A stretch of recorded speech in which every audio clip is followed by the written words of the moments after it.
Спасибо. Спасибо. Давайте звоночек послушаем. Алло, вы в эфире говорите. Добрый вечер. Добрый вечер. Юнусбек, зампредседателя привел пчеловод. Баху Аллортно, он лично,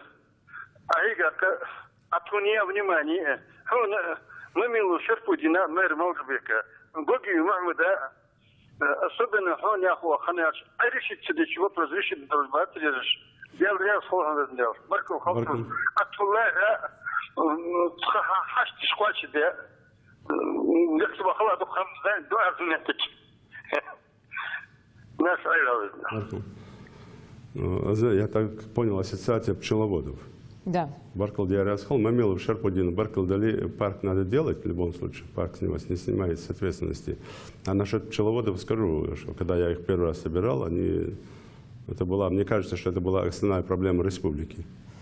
У них пока не коснешься, насколько там глубоко проблемы уже извечные, даже поделить место, где эти ульи должны стоять, даже этого не было. Поэтому, конечно, мы систематизировали, создали ассоциацию пчеловодов, поэтому вам спасибо, что вы дружно подошли к этому вопросу. Я надеюсь, что после того, как мы решим вопрос оползневой зоны, мы эту всю зону передаем пчеловодам, ассоциации пчеловодам.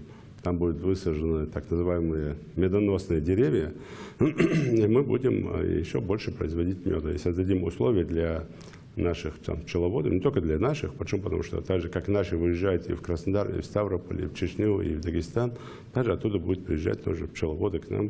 То есть это такая целая география пчеловодов по всем направлениям. И будем пользоваться вот этими там природными благами для того, чтобы все-таки чтобы с медом у нас в Ингушетии не было проблем.